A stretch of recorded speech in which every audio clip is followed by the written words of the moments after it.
Bismillah. Assalamualaikum warahmatullahi wabarakatuh.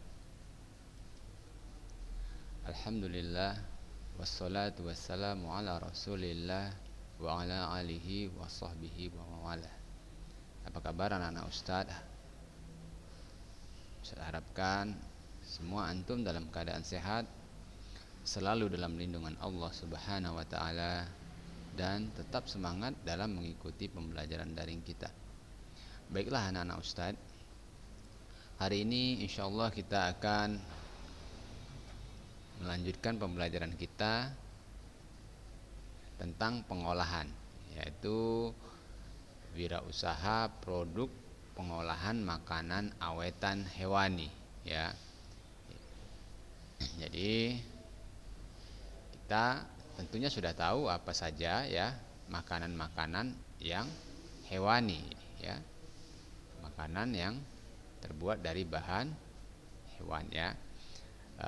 Kemudian kita akan perencanaan usaha pengolahan makanan awetan hewani dan bagaimana sistem pengolahan makanannya serta penghitungan harga jualnya.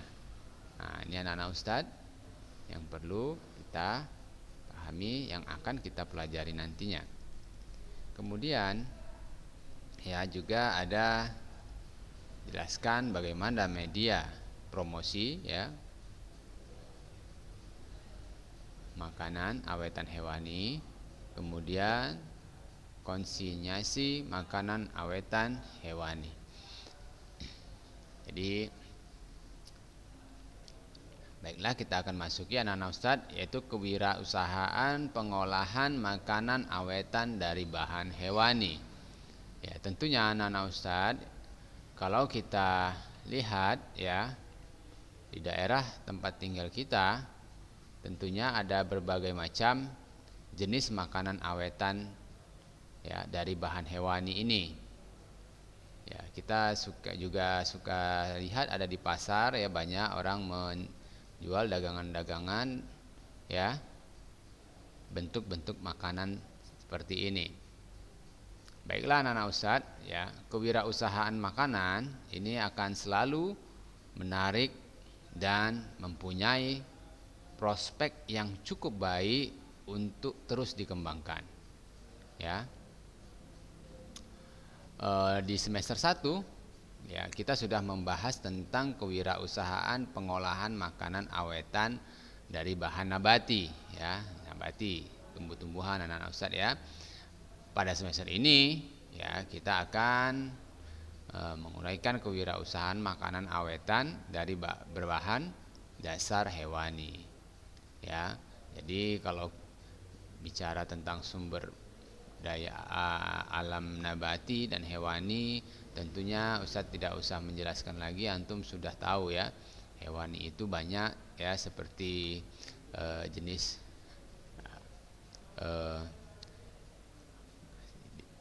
sapi, kambing, ayam, bebek dan lainnya ya, itu dari termasuk sumber hewani ya.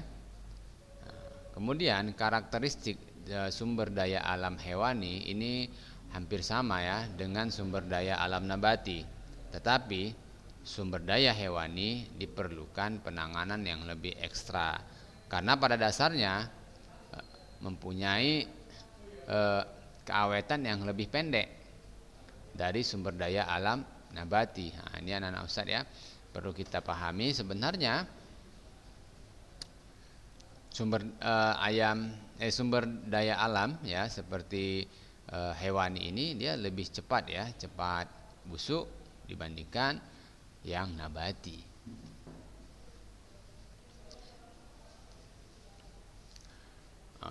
Kemudian kita harus penyimpanan dan distribusinya pun harus menggunakan pendingin sehingga tidak mudah dan tidak murah. Ya, teknologi pengolahan kembali menjadi sebuah solusi untuk memberikan alternatif penanganan sumber daya alam hewani agar bisa mempunyai nilai tambah yang lebih baik. Ya. Dan tentunya menjadi sebuah produk-produk yang lebih awet ya. serta bisa disimpan dan didistribusikan pada suhu biasa. Ya, tentunya anak-anak Ustadz ya, kalau kita lihat nggak semua nih makanan yang kita konsumsi itu dalam bentuk yang fresh ya, ada yang memang sudah kita sering konsumsi yang sudah diawetkan maksudnya ya. Seperti apa tuh contohnya? Ikan teri misalnya ya, itu juga ya, termasuk yang sudah melakukan proses pengawetan. Banyak lagi ikan jenis ikan sale ya, ini juga termasuk seperti itu. Jadi berbagai prinsip pengolahan bisa diterapkan kepada sumber daya alam hewan ini ya, dan bisa menghasilkan beragam produk seperti kornet ya, tentu anak-anak Ustadz ya tahu ya kornet itu, kemudian sarden, nah, ini juga bentuk makanan kaleng ya, abon, susu, ikan asin, telur asin. Nah, telur asin termasuk anak-anak Ustadz ya, termasuk ke dalam awetan makanan hewani, dan banyak lagi anak-anak Ustadz ya. Jadi kita begitu banyak ya melimpahnya bahan baku sumber dasar daya alam hewani ini ya. Ini merupakan satu peluang yang cukup besar untuk memilih wirausaha di bidang ini ya. Jadi kalau misalnya anak-anak Ustadz nih perhatikan ya, kalau telur ya, telur ayam, telur bebek itu juga walaupun dia berada di dalam cangkang telurnya, tetapi dia juga memiliki masa ya, dia tidak bisa bertahan lama. Nah, untuk itu diperlukan juga cara-cara bagaimana agar telur-telur ini bisa diawetkan. Nah, ini salah satunya anak-anak Ustadz dengan cara dibuat menjadi telur asin. Ya, ini juga salah satu cara ya agar telur-telur yang ada yang banyak ketika masa panen bisa dimanfaatkan dalam jangka waktu yang lama. Nah, berikutnya adalah perencanaan usaha pengolahan makanan awetan dari bahan hewani. Nah, jenis usaha makanan awetan dari bahan hewani ini sebaiknya kita sesuaikan dengan ketersediaan sumber daya alam hewannya yang ada di daerah kita masing-masing. Ya, jadi sehingga berbasis bahan baku lokal. Nah, maksudnya anak-anak Ustadz seperti yang sudah pernah saya jelaskan di materi-materi sebelumnya ya. Ketika kita mau membuat sebuah usaha ini, kita pertama memang harus memperhatikan kira-kira di daerah tempat kita itu apa saja yang menjadi sumber daya alamnya ya, jadi sehingga kita tidak membutuhkan dari tempat lain, dari daerah lain ya. Walaupun sebenarnya bisa saja ya, misalnya antum mencari bahan-bahan tidak dari daerah tempat antum bisa, tapi dari nanti biaya produksinya akan semakin tinggi ya, karena dibutuhkan biaya transportasi, pengiriman ya. Nah, jadi antum bisa lihat kira-kira di daerah antum itu banyak apa saja sumber daya alam hewaninya. Misalnya banyak peternakan bebek misalnya, berarti antum bisa membuat. Atau antum di daerah pantai ya, daerah pantai ya, Ustadz anak kampung anak ini dekat pantai nih, banyak sekali sumber daya alam hewaninya ikan misalnya ya, bisa ya, bisa. Jadi antum jangan cari di tempat yang sulit mencari sumber daya alamnya. Nah, jadi industri makanan adalah industri yang terkait dengan ketersediaan makanan dan minuman untuk memenuhi kebutuhan energi dan nutrisi bagi kehidupan manusia. Jadi produk makanan berdasarkan bahan baku dasarnya terbagi menjadi dua, yaitu awetan makanan berbasis bahan baku nabati dan hewani ya. Jadi anak-anak Ustadz ini dia bahan dasarnya adalah nabati dan hewani. Nah, kali ini kita hanya membahas tentang hewani. Makanan awetan berbahan baku nabati ya, ini sudah pernah kita bahas di semester 1. Dan insya Allah kita di semester 2 ini kita akan memasuki hewani ya. Ya tentunya bahan-bahan yang terbuat dari sumber daya alam hewani. Nah ini kita masuk. Nah ini anak-anak Ustadz perhatikan ada sebuah skema dalam membuat produk ya anak-anak Ustadz ya. Jadi kita memperhatikan pasar, kemudian hasil risetnya apa yang dibutuhkan ya. Nah, ini biasanya banyak sekali ya. Kadang-kadang anak-anak Ustadz kita sering melihat jenis produk makanan yang sama nih di sebuah pasar misalnya ya. Itu harus kita perlu ya sebuah inovasi ya anak-anak Ustadz ya. Bisa kita modifikasi agar mungkin produk kita itu lebih menarik ya. Bisa juga ini harus higienis, ingin variasi rasa misalnya ya, pengembangan produk, hasil rancangan, proses produksi ya, ini ada bahannya, peralatannya, dan cara kerjanya seperti apa, produknya, kemudian distribusi dan pemasarannya ya. Ini penting, sangat penting anak-anak Ustadz, distribusi dan pemasaran ya. Ya ini kemudian pasarnya kemana yang akan kita tuju nih. Pasarnya bisa pasar anak muda atau ibu-ibu, itu kita harus paham ya anak-anak Ustadz. Nah, di sini anak-anak Ustadz ya antum ya bisa mencoba mencari makanan-makanan daerah ya yang berbahan baku hewani ya, yang merupakan sebuah makanan awetan ya. Jadi biasanya di setiap daerah itu mempunyai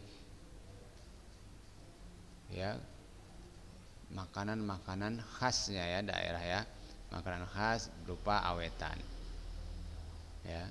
Nah, sebagai contoh misalnya ya, ada juga satu daerah itu yang awetan makanannya yang dari hewani seperti ikan sale ya. Nah, ini bisa juga ini dijadikan jenis makanan tentunya ya anak-anak Ustadz ya.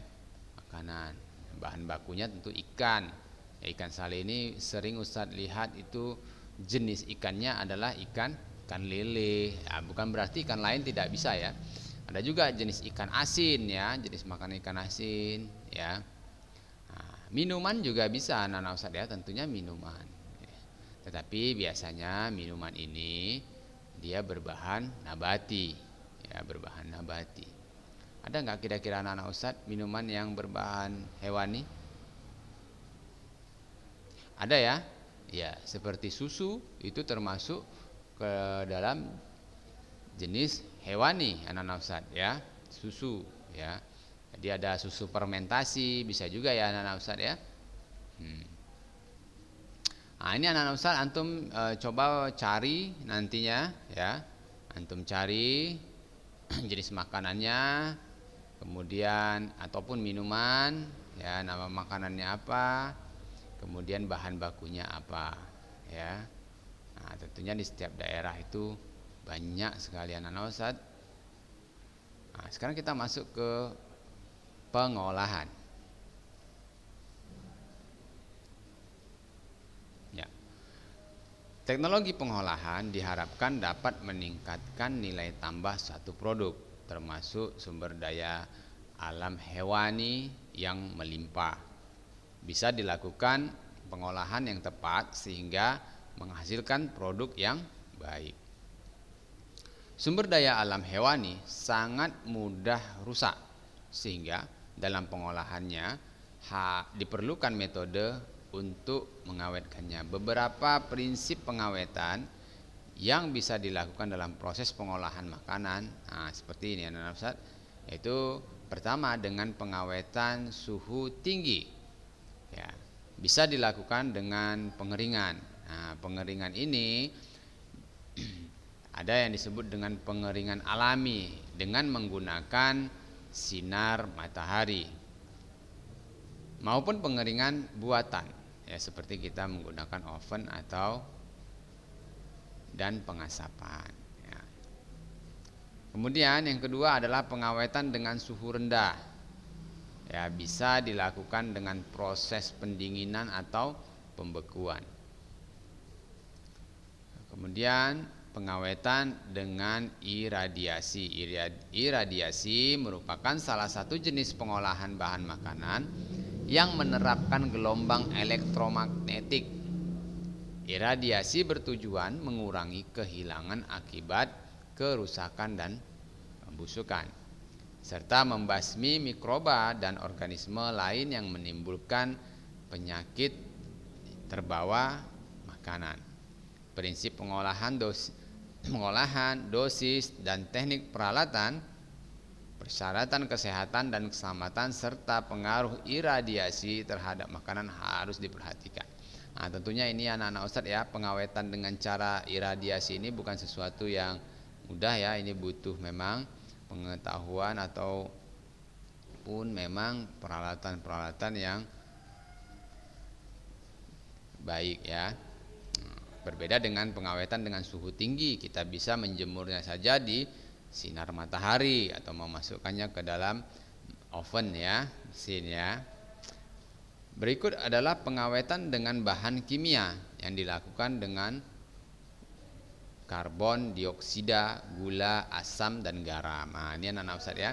Ya, kalau antum lihat ada jenis pengawetan menggunakan garam ya, itu termasuk juga ke dalam jenis pengawetan dengan bahan kimia. Ya, itu anak-anak Ustadz ini sering ya, kalau pengawetan dengan garam itu bisa jadi ikan asin, itu termasuk ya. Berikutnya ini adalah ada 4 ya, berarti anak-anak Ustadz yang perlu antum catat nih ya, jenis pengawetan ya, pengolahan dalam proses pengolahan makanan bentuk awetan, yaitu dengan suhu tinggi, kemudian suhu rendah ya, dibekukan. Kalau kita di rumah itu sering juga melakukan ini sebenarnya anak Ustadz. Jika kita belanja atau umi antum belanja jenis ikan ya, ataupun ayam ya, pastinya ketika belum langsung dimasak kita disuruh menyimpan di dalam lemari es ya, lemari es dengan suhu rendah dengan pendinginan atau dibekukan. Nah, ini tujuannya agar bisa bertahan lama ya, bertahan lama. Nah, setiap produk bisa menggunakan salah satu metode tersebut ya. Nah, jadi antum pilih kira-kira yang mana metode yang paling tepat dan cocok. Tentunya disesuaikan juga dengan jenis bahan bakunya ya, atau mengkombinasikan beberapa metode sampai didapatkan produk yang mempunyai keawetan seperti yang diharapkan. Sebagai contoh adalah ikan asin. Ikan asin adalah produk awetan makanan berbahan baku ikan ya, di mana dalam pengolahannya mengkombinasikan 2 metode pengawetan, yaitu penambahan garam dan pengeringan. Nah, berarti dia menggunakan pengawetan bahan kimia dan menggunakan pengawetan suhu tinggi ya. Jadi 2 metode ini yang digunakan dalam membuat satu produk pengawetan makanan ya, ikan asin ya. Setelah diberi garam kemudian dijemur juga ya. Ikan asin merupakan makanan awetan dari bahan hewani yang biasanya banyak dilakukan ya, terutama di daerah pantai. Nah, yang dekat dengan sumber bahan bakunya. Nah, ini anak-anak seperti yang di awal tadi Ustaz jelaskan ya, tentunya kita harus memperhatikan sumber daya alamnya ya, dan kita tidak pernah lihat ya di daerah pegunungan itu menghasilkan ikan asin, tidak ya, dia di daerah pantai yang memang dekat dengan sumber daya alamnya ya.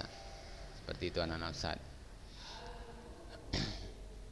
Ikan asin bisa kita temukan hampir di setiap daerah di Indonesia. Nah, jadi anak-anak Ustadz, ini merupakan jenis awetan makanan yang sangat populer ya, sangat bisa juga menjadi jenis makanan yang digemari ya masyarakat Indonesia, karena bisa kita temukan di setiap daerah itu ada jenis makanan ini. Ya, sangat disayangkan ya masih banyak ikan asin yang diolah dengan menggunakan tambahan makanan atau BPT yang tidak diizinkan dan jumlahnya yang lebih berlebih. Nah, ini anak Ustadz perlu kita perhatikan juga dalam proses pengolahannya ya. Harus baik dan tepat ya, menggunakan bahan-bahan yang memang bisa untuk dikonsumsi ya. Kadang-kadang banyaknya sekali para pengusaha-pengusaha yang ingin mencari keuntungan dengan menggunakan bahan-bahan yang tidak baik ya. Nah, ini antum sebagai pengusaha nanti hendaknya memperhatikan ini ya, apalagi antum seorang insya Allah jadi yang faham tentang hukum-hukum dalam ya berdagang ya, kemudian menggunakan bahan-bahan yang baik dan yang tidak baik. Jadi peluang wirausaha ikan asin sangat terbuka karena hampir semua orang menyukai ikan asin ya. Nah, kira-kira anak-anak Ustadz ini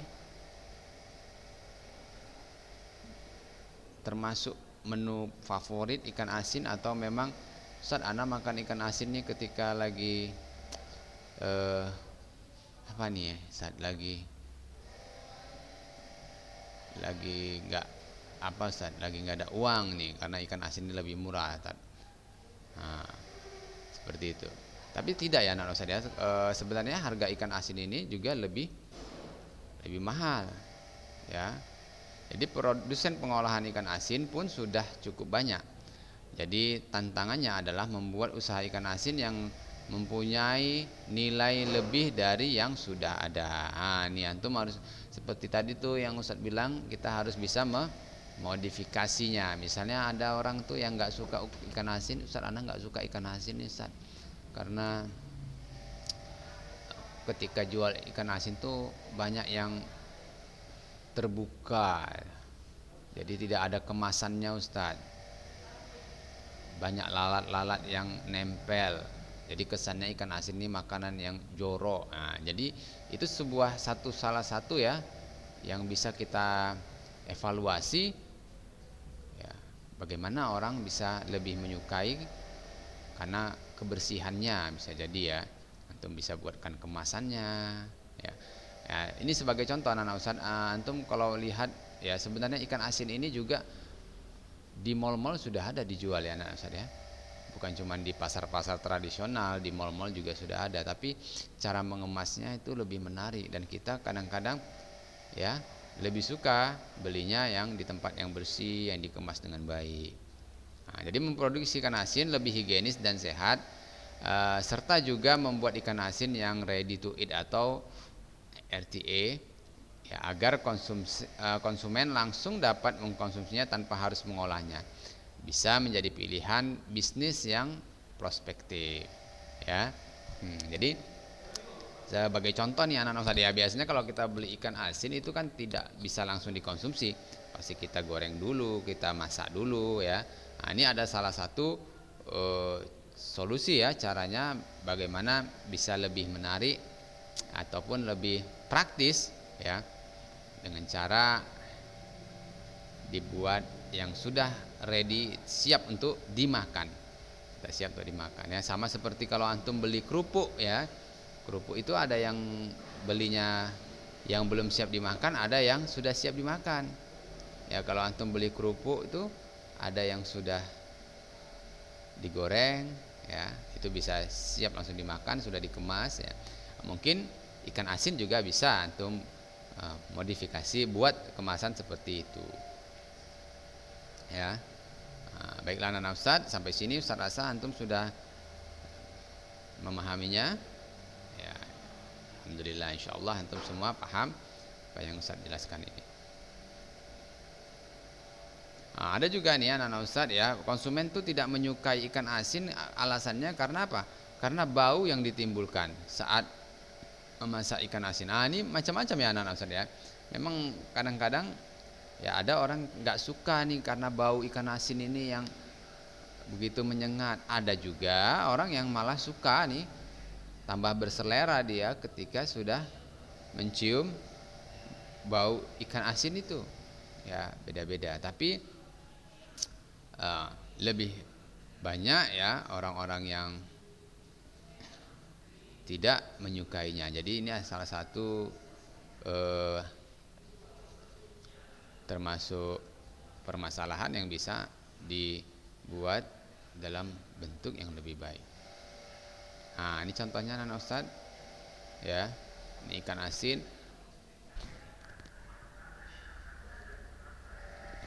Kalau kita lihat, kalau antum mungkin pernah menemani umi antum dalam belanja ke pasar tradisional, tentunya ikan-ikan asin ini tidak seperti ini ya anak-anak Ustadz ya. Tidak dikemas ya, lebih higienis menggunakan bungkus plastik. Ya, biasanya kalau di pasar-pasar tradisional itu ya, dia ditumpuk saja, kemudian ketika kita mau beli baru ditimbang ya, timbang. Jadi dia biasanya karena tertumpuk itu terkena debu, bisa dihinggapi lalat ya, jadi kurang higienis. Jadi kalau seperti ini dikemas seperti ini anak Ustadz, ini tentunya lebih menarik dan lebih higienis ya. Ini ikan asin ya. Jadi ini kembali lagi ada sebuah tugas yang antum harus isi ya. Tantangan makanan khas daerah ya, nama makanan daerahnya, kemudian jenis makanan, jajanan, oleh-oleh. Ini juga bisa banyak sekarang ya anak-anak Ustadz ya. Kalau misalnya pergi di satu daerah itu sebagai oleh-oleh itu ikan asin. Ya Ustadz pernah tinggal di daerah Jawa ya. Jadi ketika Ustadz pulang kampung ke Medan ya, banyak yang minta oleh-oleh. Oleh-olehnya adalah ikan teri asin Medan. Nah, itu juga menjadi salah satu ciri makanan awetan hewani khas daerah ya. Jadi kalau antum pergi ke daerah Yogyakarta, ke Jawa itu sangat dikenal sekali anak Ustadz ya. Teri Medan ya, teri Medan ya. Dan di sana juga harganya sangat mahal. Ya, nah, seperti itu. Nah, jadi nama makanannya, kemudian tantangannya apa kira-kira? Bisa jadi karena baunya tadi, kemudian kemasannya kurang menarik, ya kan? Baiklah anak Ustadz, ya ini ya hendaknya antum nanti mengerjakan. Ada beberapa yang sudah mengumpulkan ini ya, ini kalau nggak salah Ustadz, tapi yang belum masih Ustadz terima untuk antum bisa mengumpulkan. Baiklah anak Ustadz, hari ini Ustadz cukupkan pembelajaran kita sampai di sini. Jangan lupa pada anak Ustadz untuk selalu mengirimkan tugas-tugas yang Ustadz berikan ya di setiap materi pembelajarannya, agar nanti antum ya bisa mengisi nilai-nilai tugas antum. Baiklah, saya cukupkan pembelajaran kita sampai di sini. Saya harapkan antum dari pembelajaran ini dapat menambah ilmu pengetahuan dan wawasan antum. Baiklah, saya tutup pembelajaran ini. Subhanakallahumma wa bihamdik, asyhadu an la ilaha illa anta, astaghfiruka wa atubu ilaik. Assalamualaikum warahmatullahi wabarakatuh.